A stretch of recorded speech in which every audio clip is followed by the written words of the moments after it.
On the morning of June 9, 1944, a private first class named Charles Dlopper was lying in a ditch outside the village of Coquigny in Normandy, listening to his platoon being killed.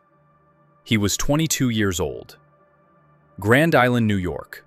6 feet 6 inches tall, 240 pounds. The kind of man who, in a different decade, would have been recruited for a football program rather than handed a Browning automatic rifle and dropped into France 3 days after D-Day. The BAR was his weapon because he was large enough to carry it and strong enough to fire it accurately while standing, which most men could not do. German fire had pinned the platoon in a ditch. The situation was developing into the specific catastrophe that Normandy hedgerow country was efficient at producing. A unit in the open, fire from multiple directions, German soldiers maneuvering to cut off retreat. The only way out was through a gap in a hedgerow across a dirt road. The road was exposed. Anyone who crossed it would cross in front of the German positions. Dlopper stepped out of the ditch onto the road. He knelt. He raised the BAR. He began to fire. What happened next was not heroism in the way that word is usually understood. It was something simpler and more terrible.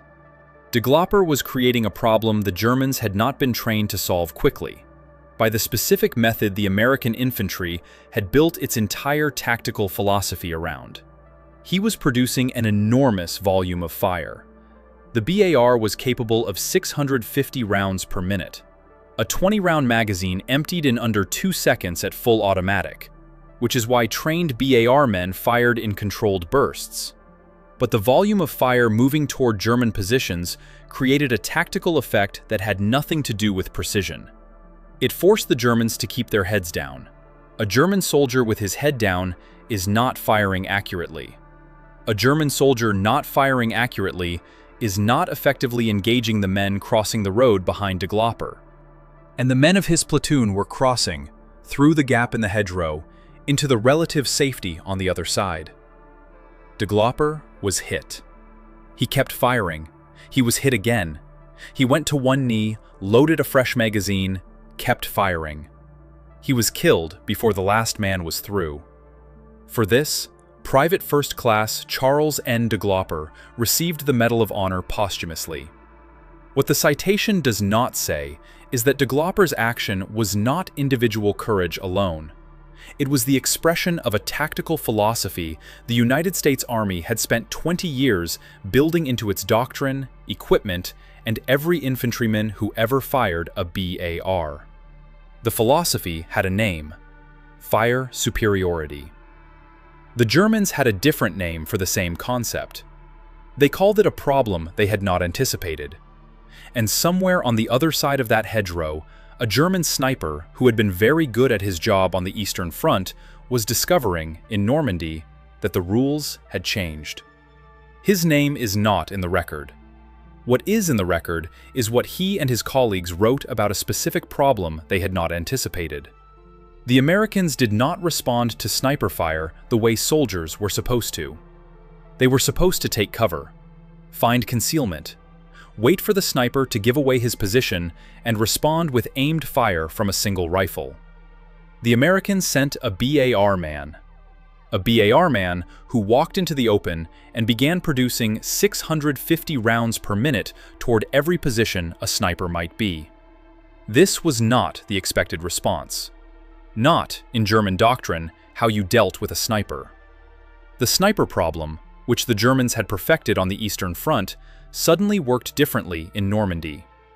To understand why, you have to understand what the two armies believed about the nature of firepower, and why one of those beliefs was wrong. The German army was built around a specific theory of what made infantry effective. The theory was not wrong. One of the most sophisticated small-unit tactical doctrines in modern warfare, developed by officers who had studied the First World War failures and concluded the answer was not more firepower, but better directed firepower. Precision over volume. Each bullet placed where it would do maximum damage. The MG-42 was the heart of the German squad. Everything else organized around protecting it and enabling it to fire. 1,200 rounds per minute. the fastest rate of any infantry weapon in the war. Allied soldiers called it the Hitler's buzzsaw for the tearing sound at that rate. Devastatingly effective at kill zones. Riflemen in the German squad were secondary, protecting the machine gun crew, providing flank security, dealing with threats the MG-42 could not address. The sniper was the answer to specific, dangerous individuals. The American squad was organized around a completely different theory. The BAR fired at 400 to 650 rounds per minute, slower than the MG-42. 20-round magazine, not belt-fed. 20 pounds unloaded. A single soldier could carry it, fire it, and keep moving. This was the point. American Doctrine did not build its squad around a fixed weapon from a stationary position. It built the squad around a mobile automatic weapon that moved with the assault. The BAR man was not a rear specialist. He was a frontline soldier, providing automatic fire during movement, during assault, during the moments when a German sniper had chosen a position and was picking off Americans in the open. The doctrine: fire and movement. The BAR, its instrument. Here is how it worked in the hedgerow country of Normandy. A squad takes sniper fire. One man is hit. German doctrine: take cover, locate the sniper through careful observation, respond with aimed fire when he moves again. The sniper waits. He has concealment and patience, and careful soldiers are careful about exposing themselves. American doctrine: while some take cover, the BAR man moves. He identifies the general area, not the precise position, but the sector. Opens fire with 20-round bursts, changing position between bursts, saturating the area with .30 caliber rounds that pass through vegetation and anything a sniper might use for concealment. The sniper now has a problem. Stay and absorb fire, getting progressively closer? Move, but moving exposes him, and the BAR man watching for movement will shift fire. Fire back at the BAR man, which gives away his exact position to the 6 other soldiers now looking for exactly that muzzle flash. None of these options are good. On the Eastern Front, the German sniper had dealt with Soviet soldiers who took cover and waited. Patience against patience. Concealment against concealment. He had been very good at that game. In Normandy, he was not playing that game. He was playing against a weapon designed to make his position untenable, against a doctrine that understood something the German training had not internalized. The sniper's greatest advantage was not his rifle. It was time. The BAR took time away from him. The BAR had existed since the First World War. The Germans knew it, had captured specimens, written reports. What they had not understood was the doctrine. When you take sniper fire, the correct response is not to hide. Make the sniper's position untenable by flooding it with automatic fire until staying is more dangerous than moving. A sniper who moves is a sniper who can be killed. German after-action reports noted it with professional bewilderment. The Americans were not responding correctly. They were supposed to take cover. Instead, they kept moving, kept firing. And the BAR's fire was not aimed, not precise, not the response German doctrine had been built to counter. It was suppression. Volume. The kind of fire that turns a sniper's greatest advantage, his position, into a liability. That was something the German training manual had not prepared its snipers for. In June 1944, a German infantry captain named Friedrich Grupp wrote in his combat diary about what it was like to defend against American infantry in the Normandy hedgerows. He had fought in Russia, seen American soldiers for the first time in the bocage, the dense hedge-lined landscape that turned every Norman field into a fortified position. His Eastern Front experience had burned away professional arrogance. What he wrote about the Americans surprised him to write. American infantry had a different relationship with noise than any soldiers he had previously faced. When Soviet infantry advanced under fire, they moved in rushes between cover, minimizing exposure. German infantry did the same. The doctrine of every European army treated fire as something to be escaped, endured until the next piece of cover. American infantry, he wrote, seemed to use fire differently. When pinned down, they fired back, not at specific targets, but in the direction of the fire, in volume, sustained volume, creating a counterpressure that forced German defenders to keep their heads down at the exact moment Americans were moving. He found this difficult to counter. His snipers and machine gun positions were most effective when the enemy gave them time and clear sight lines. German defensive doctrine: prepared positions stronger than advancing positions.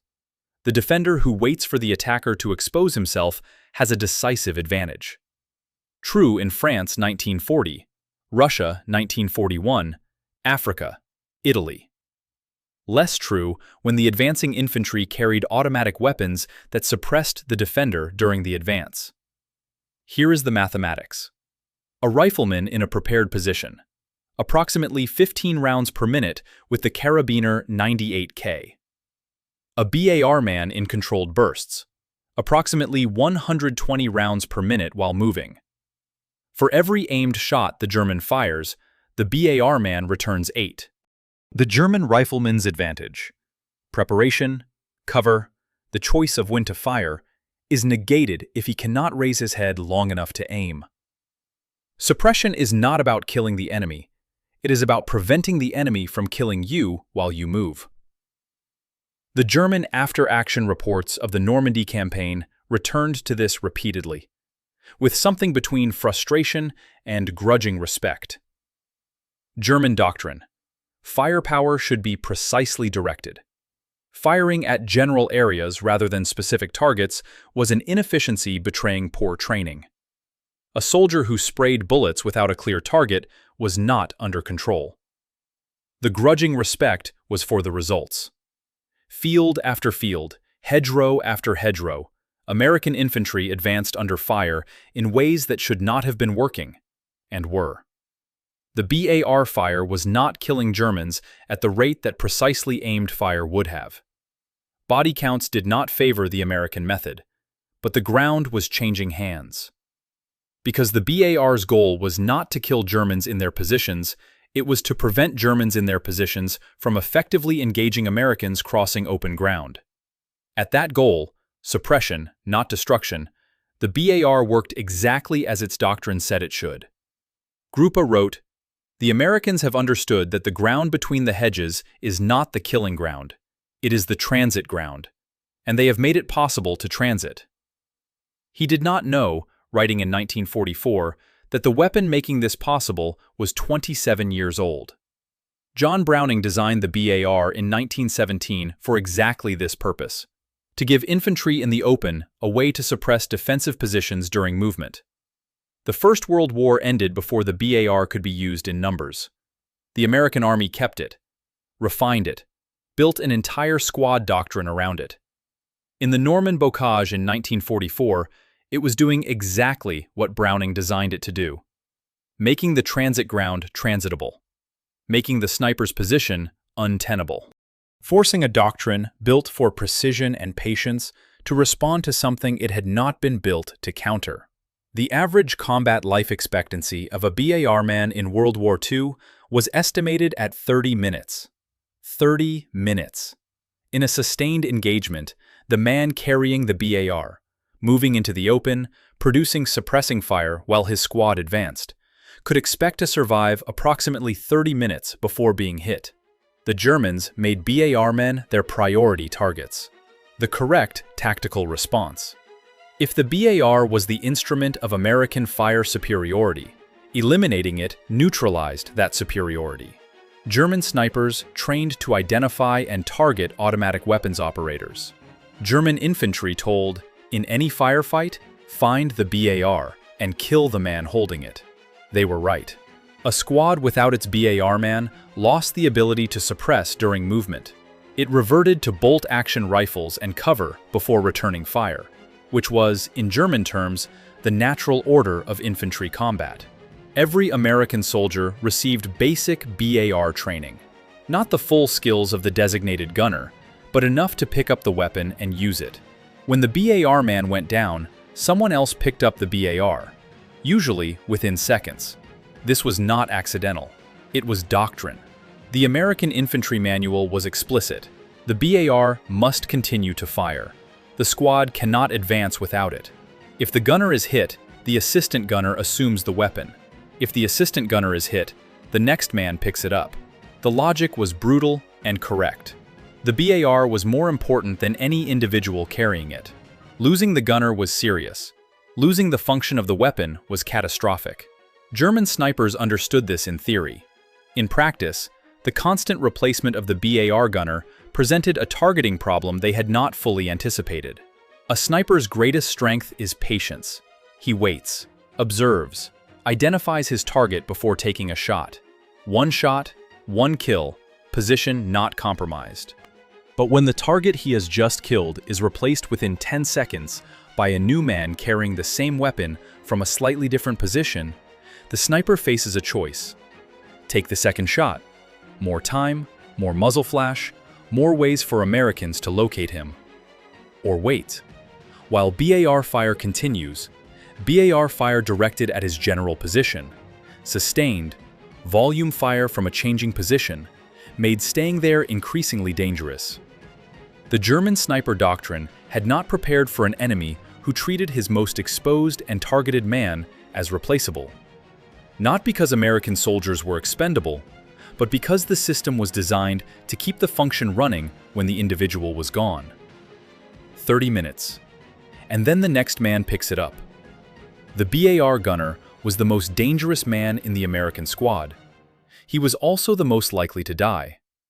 The American infantry accepted this as the price of the tactical advantage the BAR provided, and trained every man in the squad to keep providing that advantage when the price was paid. Not sentiment, engineering. The squad was a system. The BAR was the heart of the system. A system built to keep running when individual components failed was a system that could not be disabled by killing one man, however precisely, however patiently, from however well-chosen a position. German sniper doctrine was built for a world where killing the right man at the right moment changed the firefight. BAR doctrine was built for a world where the function mattered more than the individual performing it. In Normandy, those two worlds met in every hedgerow, and one of them was winning. On August 1, 1944, General George Patton's Third Army broke out of the Normandy hedgerows and began the drive across France that would define the summer campaign.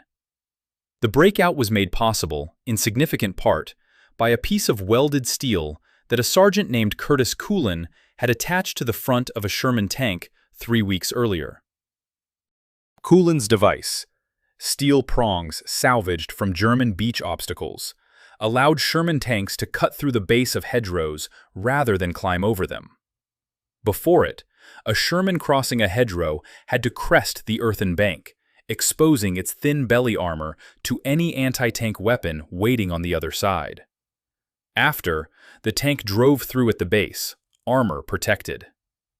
The Norman campaign produced this kind of innovation, a specific problem met by a specific solution from a junior NCO in the field, distributed through the army in days. The Rhino solved the tank problem. The infantry problem had been solved, field by field, hedgerow by hedgerow, by the BAR. Here is what the hedgerow fighting looked like from the perspective of a squad leader. A hedgerow is not a fence. In Normandy, an earthen bank 3 to 5 feet high, topped by dense vegetation centuries old. Solid. Bullets do not pass through reliably. Every field a box, with 3 or 4 hedgerow sides, each a potential defensive position.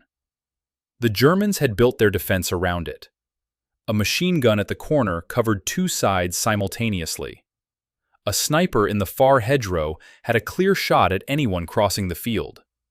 Riflemen in the gaps provided interlocking fire. The landscape itself used as a weapon. American infantry walked into this in June and July 1944 and died in significant numbers before they understood what they were facing. Initial doctrine, linear advance, cover-to-cover movement, did not work where every position was flanked by the next position and the next, and the next. What worked was the BAR. Not the BAR alone, the BAR within the fire and movement doctrine. One element fires while another moves. The BAR provides the volume that makes movement possible by preventing defenders from raising their heads to take accurate aim. In the hedgerows, this meant something specific. The squad leader identified the German position, usually by incoming fire, sometimes by a muzzle flash, sometimes by inference from the terrain. He assigned the BAR man to establish a base of fire on the right flank. He took 2 riflemen and moved left, around the hedgerow, to a position from which they could assault the flank while the BAR held the German defenders in place. The BAR man was doing something the German sniper found increasingly difficult to counter. Moving, firing a burst, moving again, firing from a different position. Not aimed at specific individuals, aimed at the general area, saturating it so that raising a head above the hedgerow risked death from a round not precisely aimed at anyone, but in approximately the right place. The German sniper could not draw a bead on a moving target. The machine gun could not engage a man who changed position every few seconds. The German riflemen were doing the correct thing, keeping their heads down, which meant they were not observing the 2 Americans moving around the left flank, until they were close enough to throw grenades. This was the drill: fire and movement. The BAR as the base of fire, the assault element as the maneuver element. The German position taken from the flank while defenders were oriented to the front. It worked. Not every time, not without casualties, not without the specific cost of 30-minute BAR men, but consistently enough that by August 1944, when Patton's army broke out, the American infantry had developed a systematic answer to the hedgerow problem the Germans had designed to be unsolvable. The answer was not Cullen's Rhino device. That was for the tanks. The answer for the infantry had been in John Browning's design since 1917. They had just needed the terrain that forced them to use it correctly. In the autumn of 1944, as the Allied armies pushed east toward Germany, German military planners began studying the Normandy campaign with the specific attention that professional soldiers pay to engagements they have lost. The analysis was thorough. The reports documented American methods in detail: the fire and movement, the squad organization around the BAR, the replacement doctrine that kept the weapon functioning regardless of casualties to the man carrying it. What the reports could not document was a solution. German doctrine had responses to enemy automatic weapons. Suppress with the MG42, volume against volume. Use mortars. Flank the BAR position. All of these worked in the right circumstances. None worked consistently in the hedgerows, where the American squad had anticipated each response and had a specific counter. The MG42 against the BAR, American riflemen looked for the German automatic weapon and shifted fire to suppress it. The BAR man changed position between bursts. And the MG42's 1,200 rounds per minute was actually a liability in sustained combat. It burned through ammunition so fast it required resupply under fire, while the BAR's slower rate allowed longer sustained fire before reloading. Mortars. American squads moved immediately under mortar fire. By the time a German mortar was ranged, the squad had shifted. The BAR man had moved. Flanking. American doctrine anticipated it and built counter-flanking into the assault sequence. The rear element was positioned to observe and respond. None of these responses were beyond well-trained German infantry. The German soldier in 1944 was, in most measurable ways, the finest light infantryman in the world. Experienced, disciplined, skilled at individual and small unit tactics in ways the American soldier often could not match. But individual excellence was not what the hedgerow fighting required. What it required was systematic excellence, a doctrine that worked when individual soldiers were killed, replaced, killed again. The BAR doctrine was built for a system that kept functioning when components failed. The German doctrine was built for individuals operating at peak. In the bocage, the German individual was often better.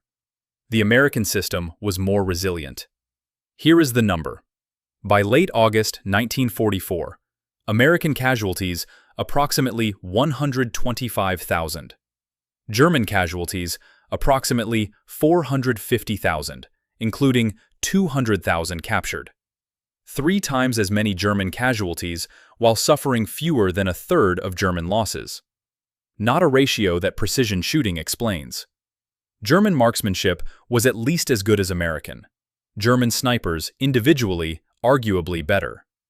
The MG-42, by most technical measures, more impressive than the BAR. German defensive use of terrain, sophisticated and effective. Documented by American after-action reports with genuine professional respect.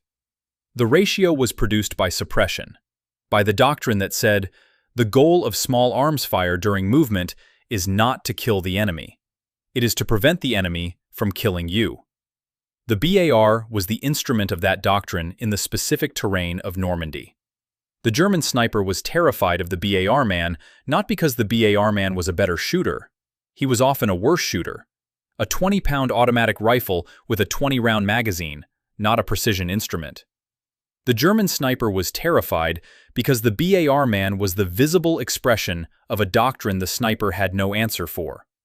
A doctrine that said, your position is not a strength, it is a liability, and we have a weapon specifically designed to turn it into one. Not new. Browning understood it in 1917. The Army built doctrine around it in the 1930s. Every BAR man had been trained to execute it. In the bocage, the lesson became undeniable. The landscape stripped infantry tactics to their fundamentals, and at the fundamental level, the American doctrine had something the German doctrine lacked. Not better soldiers, a better system for making the soldiers it had. The German sniper's name, in this account, is Werner. A composite, no single after-action report captures one sniper's experience with the completeness this story requires. Reconstructed from German after-action reports, prisoner interrogations, and memoirs of soldiers who fought in the bocage. 18 months on the Eastern Front. 34 confirmed kills. Good at his job in the specific way men who survive 18 months as snipers are good. Not through marksmanship alone, but through patience, observation, terrain reading, threat assessment. The combination that kept a man alive in a role where most men did not survive. On the Eastern Front, his method had worked consistently. Choose the position. Observe. Identify the target. Officer, machine gun crew, forward observer. Wait for the moment when the target was exposed. Fire. Move immediately to a prepared secondary position before the Soviets located the muzzle flash. The Soviet response was exactly what doctrine predicted. Men took cover. Methodical search. If they had a counter-sniper, he began his own patient process. Patience against patience. Concealment against concealment. Werner usually won. In Normandy, the first thing he noticed was the noise. Not the volume, the character. In Russia, when a sniper fired, the response was discreet. Men took cover. A pause. Careful, aimed fire in the general direction of the muzzle flash, probing. In Normandy, when he fired, the response was immediate. A Browning automatic rifle opened within seconds. Not from a fixed position he could target, but from a position that changed. Burst from the left. Position changes. Burst from the right. Position changes again. The fire was not accurately aimed. He could tell. The vegetation around him saturated rather than targeted. But saturation fire was its own kind of threat.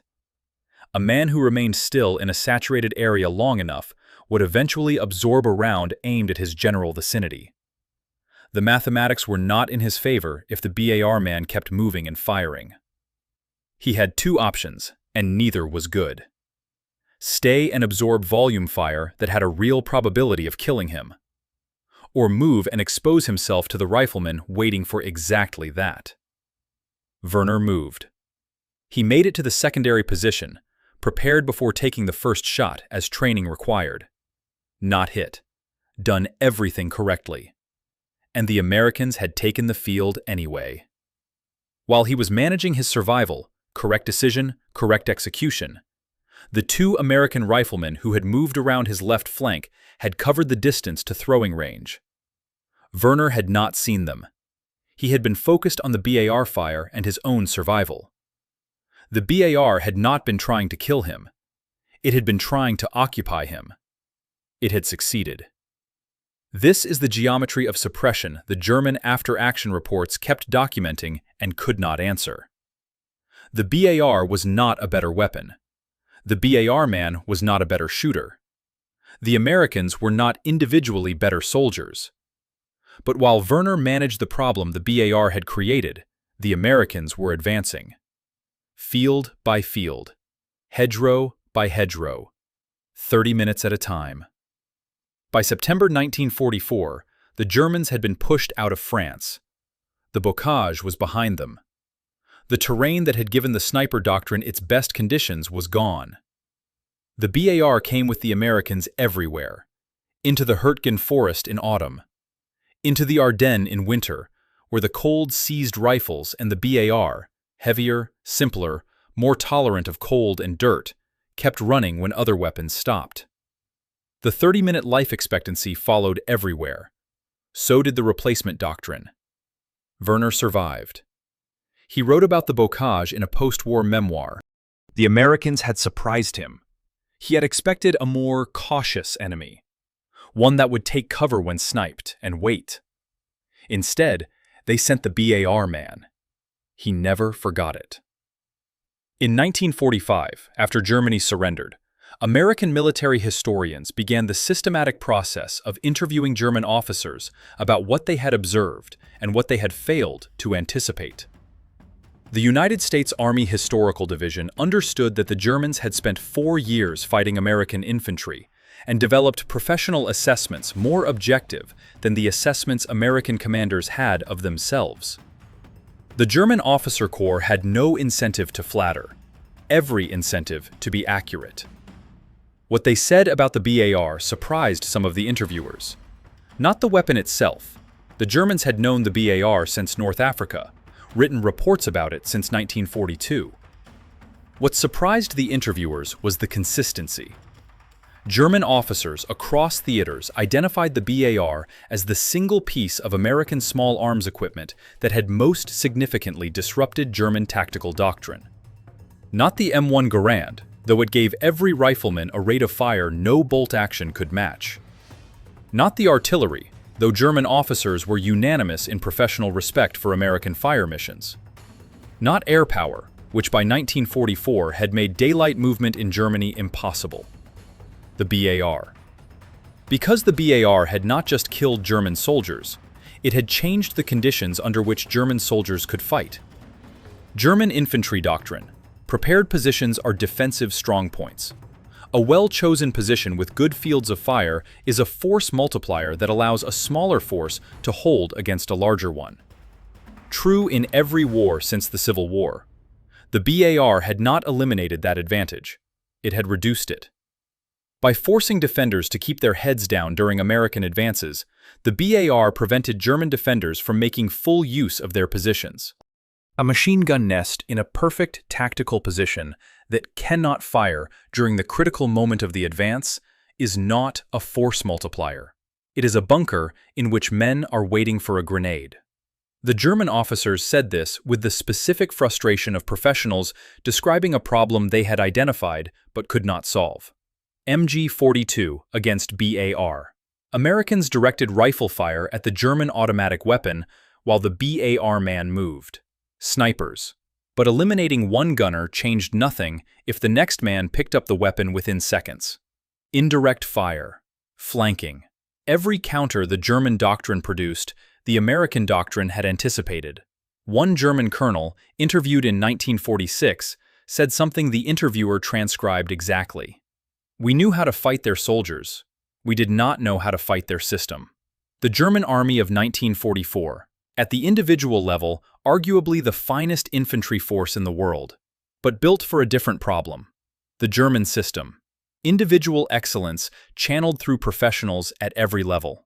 The American system, sufficient competence at scale, enough soldiers, trained well enough, in squads that kept functioning when individuals died, to overwhelm individual excellence with institutional resilience. The BAR was the most visible expression of institutional resilience at the squad level. Every soldier trained to use it. Function continued regardless of casualties. Goal, not precision, but suppression. Not to kill specific enemies, but to prevent specific enemies from killing you while you moved. The German sniper could kill the BAR man. He could not kill the BAR doctrine. And the doctrine, 30-minute life expectancies, replacement training, fire and movement, was what won the hedgerows of Normandy field by field in the summer of 1944. Dlopper had not calculated the geometry of suppression. He had walked out of the ditch because his platoon was being killed, and he had a weapon, and the weapon required someone to carry it into the open. He carried it. The system had trained him for that moment. The replacement training had prepared the next man. The doctrine had placed the whole thing in a context where 30 minutes of BAR fire, costing one man his life, could save 12 others and take a field the German army had prepared to hold. The German sniper school at Zossen had a curriculum. It was rigorous. Camouflage, observation, patience, the mathematics of angle and wind and distance. How to read terrain so that a position became invisible. How to identify a target's rank from the way he moved. How to fire once, move immediately, and never be where the return fire looked. What the curriculum did not have was a section on what to do when the enemy did not look. Precision assumes an enemy who is searching for you specifically. A precise shooter gives away his position with every shot. Muzzle flash, sound signature, the direction from which the target fell. An enemy who is patient and disciplined will use that information. He will look. He will wait. He will eventually find the position. The BAR doctrine did not care where the position was. This was the thing the Zossen curriculum could not prepare a sniper for. Not the weapon itself, the philosophy behind it. The American philosophy said, "We do not need to find you. We need to make the area around you so dangerous that staying becomes worse than moving. We do not need to kill you with this burst. We need to kill you with the grenade that arrives while you are managing this burst." Werner, in his memoir, described it as fighting an argument. In Russia, a sniper engagement was a conversation. He spoke. The Soviets responded. Back and forth, each side choosing words carefully, because a wrong word, a shot that gave away too much, ended the conversation permanently. He had been very good at that conversation. 18 months of it. In Normandy, the Americans did not have the conversation. They gave a speech. Volume, duration, no pause for a response. And while the speech was happening, two men were walking around his left flank. You cannot outpatience a man who is not being patient. The German tactical system had been built at every level around the assumption that firepower was most effective when most concentrated. The MG-42 at its center, one weapon, 1,200 rounds per minute, every other element of the squad protecting its ability to fire that weapon at the right moment. The sniper at its apex, one bullet, one kill, position preserved for the next shot. Concentration of effect. This was the theory. Every round should matter. Every shot should count. A soldier who fired without a clear target was wasting ammunition and giving away his position. Two simultaneous failures the German training treated as evidence of poor discipline. The BAR man was, by German standards, poorly disciplined. He fired at areas, not individuals. He moved between bursts rather than establishing a stable firing position. He accepted that most of his rounds would hit nothing: vegetation, earth, empty air. By the metrics German doctrine used to evaluate small arms fire, the BAR was inefficient. The German officers who said this in 1946 were correct. By those metrics, the BAR was inefficient. The metrics were wrong. Not wrong in general, wrong for the specific problem the American squad was trying to solve. The German metrics measured the efficiency of firepower as a killing instrument. The American problem was not killing Germans in their positions. The American problem was crossing ground that Germans in their positions were covering. Those are different problems. They have different solutions. A sniper is the most efficient killing instrument in infantry combat. One round, correctly placed, removes a threat permanently from a range at which no return fire is possible. By the German metric, rounds expended per enemy casualty, nothing in the American arsenal could compete. But a sniper does not suppress. A single shot tells the enemy where to look. The pause before the next shot gives the enemy time to look. The patient, disciplined, precision-focused sniper is perfectly adapted to an enemy who gives him time. The BAR gave him no time. 20 rounds in 2 seconds. New position. 20 more rounds. New position. The sniper had 3 decisions to make, faster than his training had been built to make them. Stay, move, or fire back. Each decision carried a different risk. Each risk was real. And while he was deciding, correctly, professionally, exactly as trained, the assault element was covering ground. The Americans had solved a decision problem by removing the time available to decide. This was not genius. It was engineering. Browning had understood it in 1917. The Army had formalized it in the 1930s. By 1944, it was Doctrine, which meant it was not dependent on any individual soldier being particularly clever. It required soldiers to be adequately trained and adequately willing. The BAR doctrine asked 2 things of the man carrying it: walk into the open, keep firing. Dlopper had done both. Thousands of other men, whose names are not in this account, had done both. For 30 minutes each, more or less, before the next man picked up the weapon. The German sniper did not fear the BAR man's marksmanship. He had better marksmanship. The German machine gun did not fear the BAR's rate of fire. The MG-42 had nearly double the rate of fire. What they feared was simpler and harder to counter. They feared that when they killed the man, the weapon kept firing. They feared a doctrine that had looked at the problem. How do you cross ground that a better positioned, better concealed, sometimes better trained enemy is covering? And had found an answer that did not depend on winning the individual contest. Don't win the individual contest. Make the individual contest irrelevant. Flood the position with enough fire that the man in it cannot effectively use it. Not kill him. Occupy him. While he is occupied, cross the ground. The German sniper was afraid of volume the way a chess player is afraid of an opponent who flips the board. Not because the move is skillful, because it changes what game is being played. In the bocage, in the summer of 1944, the Germans had been playing the game they had spent 20 years perfecting. The Americans had brought a different game. 20 pounds of steel and a doctrine that said, the man holding this weapon is not the point. The function is the point. The ground is the point. And there is always another man. 30 minutes at a time, field by field, from June to August, until there were no more hedgerows left to cross.